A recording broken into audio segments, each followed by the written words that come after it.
Bom, digamos que tu tenha um polímero. Esse polímero que eu estou usando como exemplo, ele simula apenas uma camada do atuador que a gente construiu para fazer a mão funcionar. Então, digamos que ele tem uma altura Z, um comprimento X e uma largura Y. E eu pego esse polímero e pinto ele com eletrodo flexível, como a gente fez com cada camada das que a gente usou no atuador. A camada superior e a camada inferior. Fica toda ela pintada de eletrodo flexível. E eu aplico nessas duas camadas pintadas uma DDP, uma diferença de potencial elétrico suficientemente grande. O que vai acontecer? Cargas opostas se atraem. E o polímero ele se comporta como um capacitor de placas paralelas, ou seja, a altura dele vai tender a diminuir. E no momento que essa altura diminui, como ele tem um volume basicamente constante, as outras medidas vão ter que aumentar. Então, se a altura Z diminui, o comprimento X e a largura Y aumentam. Então, no momento que eu aciono o polímero, ele tende a ter esse comportamento. É basicamente assim que funciona uma camada de cada atuador que a gente montou para fazer funcionar a mão. Aqui é uma demonstração do comportamento do polímero quando tu aplica e tira uma diferença de potencial elétrico das camadas opostas. Todo o trabalho começa basicamente aqui. A gente utiliza para a confecção dos atuadores um polímero que é comercialmente vendido como fita dupla face. É a fita da 3M VHB 4905. Ela tem uma espessura inicial de 0,5 milímetro, uma largura de 50 milímetros. A gente também usa um eletrodo flexível com clube, 12812-28, ele vem num pote de 20 gramas, eu já vou explicar como é que a gente usa isso. E esses aqui foram os corpos de prova inicial. Eles têm uma área útil de 65 milímetros de comprimento por 15 de largura, que foi o que melhor se encaixou para o mecanismo que a gente escolheu para funcionar como mão. Aqui já tem uma das fatias deles, vamos dizer assim, da lâmina trabalhada com eletrodo flexível. E a gente vai mostrar como é que faz a montagem de cada atuador, pelo menos uma parte. Eles são tracionados para ficar dessa forma numa plataforma, que é controlada por computador. Ou seja, o polímero é instalado nessas duas presilhas e ela trabalha abrindo axialmente. Então, é aqui que a gente faz a abertura do polímero. Essa plataforma também a gente usou para fazer os testes de força do polímero. Aqui e aqui são células de carga. A gente só usou uma no caso, né?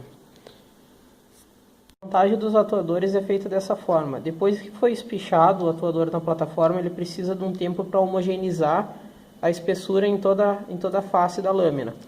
Então, a gente espera em torno de 6 horas. Após isso, a gente começa a montagem do atuador. Como é que é feito? A gente pinta uma das lâminas com eletrodo flexível naquela área que a gente disse é a área ativa e simplesmente cola um em cima do outro. Colocado um em cima do outro, faz o contato das lâminas para que colhe as beiradas e assim sucessivamente vai montando o atuador, com quantas camadas você for utilizar no teste. A gente achou um padrão que foi 7 camadas, 5 camadas ativas. Então, como é que a gente começa a segunda camada? A gente pinta de novo com o eletrodo flexível, retira a armadura de madeira e cola novamente outra lâmina. E assim até alcançar o número de camadas. O volume, a massa de eletrodo flexível depositada em cada lâmina tem que ser controlada. Então, é feito toda essa parte de controle para a confecção dos atuadores.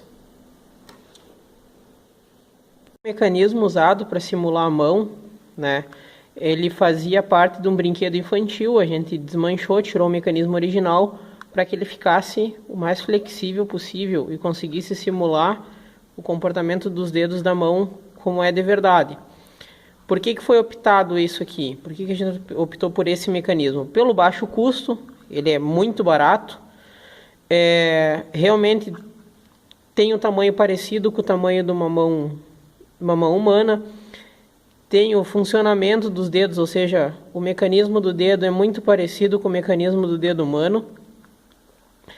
E desenvolver uma mão ou fabricar ou mandar fazer uma mão robótica realmente poderia sair um pouco do orçamento que a gente tinha disponível para o projeto.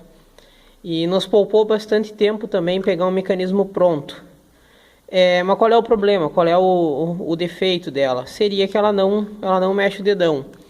Eu tentei, eu comprei 2 peças dessas, eu tentei na outra peça tentar fazer o dedão funcionar, mas não ficou tão funcional quanto os outros dedos. Então fica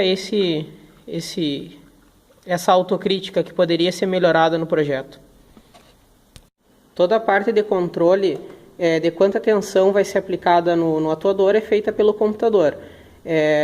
Você entra com um dado de entrada na rotina do MATLAB e esse dado é amplificado lá nas placas de tensão. Como é que isso é feito?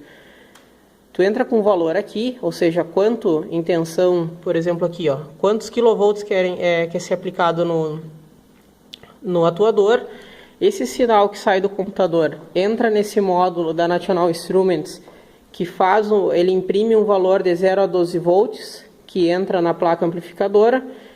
E esse canal, ou independente os canais, trabalham com a amplificação da tensão. Ou seja, se eu entrar com 1 volt nesse canal, ele vai imprimir na saída dele, que é essa aqui, 1000 volts. Então essa parte de comando possui 4 canais. Tu consegue trabalhar com 4 atuadores independentemente. A coleta de dados é feita por esse outro módulo da National Instruments, que envia para o computador e fornece gráficos de como foi o comportamento da tensão imprimida no atuador.